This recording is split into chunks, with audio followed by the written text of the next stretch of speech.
নমস্কার বন্ধুরা, দীপালি সাহা কিচেনে তোমাদের সকলকে জানাই ওয়েলকাম।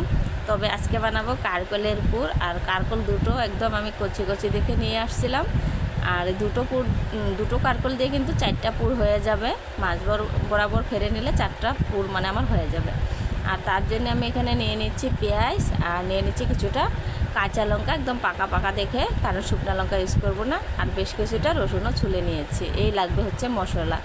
তো প্রথমে আমি কারকলটাকে কেটে নিই। চলো, তো দুই সাইডের বুটোগুলো ফেলে দিয়ে তারপরে যে কাটা কাটা অংশগুলো আছে এটা হালকা করে আমি একটু ছুলে নিচ্ছি।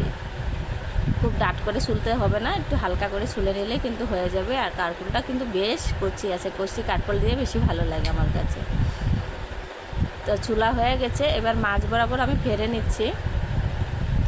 তো দেখো, একটা দিয়ে কিন্তু দুটো হয়ে গেল। তো আরেকটা কারকল আছে, সেটাকেও ছুলে নেব। আর কচি আছে বলেই কিন্তু গুটিগুলো খুব সুন্দর হয়েছে। গুটিগুলোও ফেলবো না, এটাও আমি কাজে লাগাবো পরে।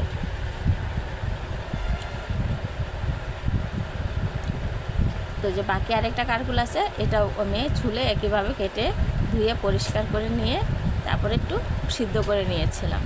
তো সিদ্ধ হয়ে গেছে, মানে খুব একটা বেশি সিদ্ধ না, 80% মতো সিদ্ধ হলে হবে। তো 80% মতন আমি সিদ্ধ করে নিয়েছি। আর একটা বড়ো সাইজের পেঁয়াজ এখানে কুচি করে নিয়েছি। আর এখানে বেটারটা হচ্ছে বানিয়ে নিয়েছিলাম, এটা হচ্ছে চাউলের গুঁড়ো দিয়ে বানিয়েছিলাম, শুকনো লঙ্কা, হলুদ গুঁড়ো, নুন দিয়ে বেটারটা তৈরি করে নিয়েছিলাম, যেরকম আমরা চপ করি ঠিক সেরকম করে। আর এদিকে দেখো সর্ষাও পেস্ট করে রেখে দিয়েছি। আর এদিকে রসুন, লঙ্কা, তারপরে হচ্ছে গিয়ে তোমার পেঁয়াজ সব একসঙ্গে বেটে নিয়েছি। আর সর্ষাটাকে আলাদা করে বেটেছিলাম। আর ব্যাটারের ঘনত্বটা এতটুকু হলে কিন্তু হয়ে যাবে সুন্দরভাবে। আর আমি এটার মধ্যে শুধু চাউলের গুঁড়োই দিয়েছি, কারণ এখানে আমি বেসন দিইনি। কারণ এই শুধু চাউলের গুঁড়ো দিয়ে বানালে কি হয়, পুরটা বেশ মুচমুচে হয়, উপরটা খেতে আর ভিতরটাও অনেকটা সফট হয়। তারপরে যে সিদ্ধ করে রেখেছিলাম সেটা একটু ঠান্ডা হয়ে গেছে কারকুলটাকে। এখন আমি আস্তভাবে গুটিগুলো আমি বের করে নেব। আর গুটিগুলো যে আমি ফেলবো না, সেই গুটিগুলোকেও পেস্ট করে আমি পুরের মধ্যে কাজে লাগাবো। এক সাইডে রেখে দিচ্ছি তার জন্যে। আর একটু হালকাভাবে করতে হবে, যেন সাবধানে করতে হবে, যেন কারকুলটা ভেঙে না যায় আর গুটিগুলোও সুন্দর বেরিয়ে আসে। তো দেখো, আস্তভাবে করে চাপ দিলে কিন্তু গুটিগুলো সুন্দর করে বের হয়ে আসছে। তো সমস্ত কারকুলের পুরের রেডি করে নেব, গুটিগুলো আগে বের করে নেব।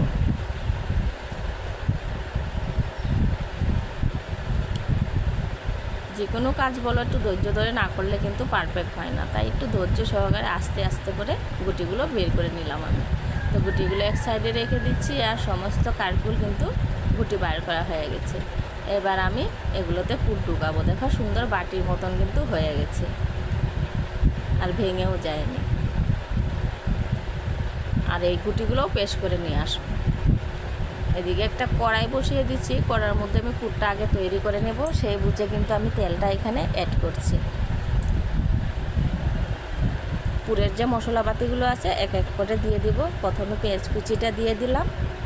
এটাকে 2-3 মিনিটের মতো নাড়াচাড়া দিলে একটু যখন ব্রাউন হয়ে যাবে তখন এক এক করে মশলাগুলো অ্যাড করব।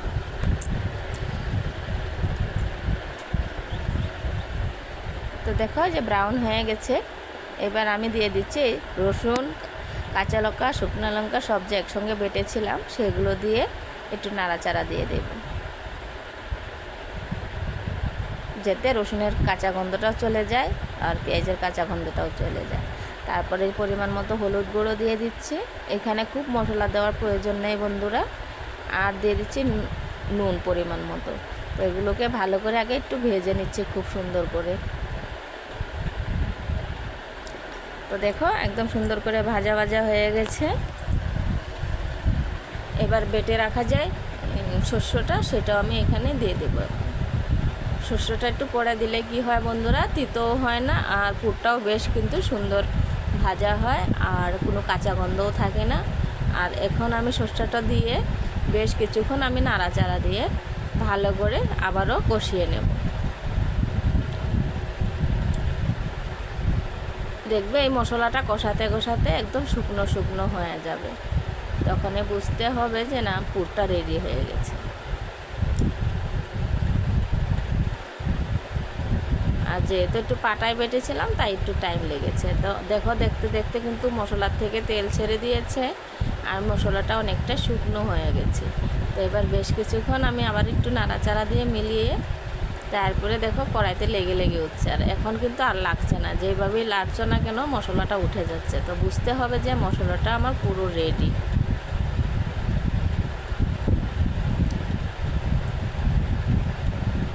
এবার মশলাটাকে নামিয়ে নেব। মশলাটা নামিয়ে নিয়ে আমি এদিকে একটা ফ্রাই প্যানে তেল দিয়ে দিচ্ছি, বেশ কিছু রিফাইন অয়েল, কারণ ডুবো তেলে ভাজতে হবে। এদিকে দেখো মশলাটা তো একটু গরম অবস্থায় আছে, অতটা ঠান্ডা হয়নি, তাই আমি একটু চামচ দিয়ে চেপে চেপে পুরটাকে ভালো করে কারকুলের মধ্যে লাগিয়ে নিচ্ছি। মানে বড় পুর হলে কিন্তু ভালো লাগে, তাই আমি একটু ঠেসে ঠেসে সুন্দর করে লাগিয়ে নিচ্ছি। আর এই পুরটা কিন্তু অতটা ঝালও হয়নি, কারকলের যে গুটিগুলো ছিল সেটাও পুরের মধ্যে দিয়েছিলাম। তো সমস্ত পুর ভরা হয়ে গেছে বন্ধুরা।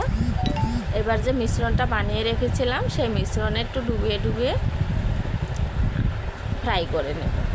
তো দেখো একটু আস্তভাবে সাবধানে করতে হবে কাজটা।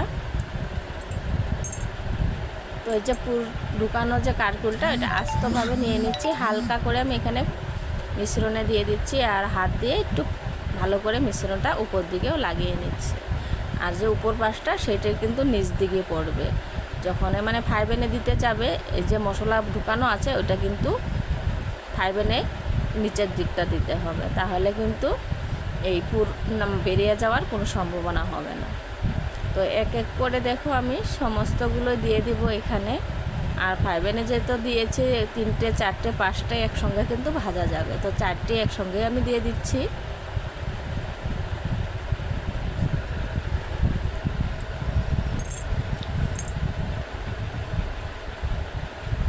আর এই যে যখন পুরগুলো দিতে যাবে তেলে একটু সাবধানে দিতে হবে, নাহলে কিন্তু তেল ছিটে আসে। আর এই যে উল্টানোর সময় তো আরও একটু সাবধানে করতে হবে, কারণ এই কথাটা আমি বারবার বলছি কেন জানো, এই যখনই আমি মাছ বা এগুলো ভাত কেরেলা পুর ভাজতে যাই তখনই কিন্তু তেল ছিটে আসে, কারণ যেহেতু ফ্রাই প্যানটা মানে গোল টাইপ থাকে তাই মানে বেশি ছিটার ভয় থাকে। তো আস্তভাবে কিন্তু হালকা করে একটু সাবধানে উল্টিয়ে দিতে হবে।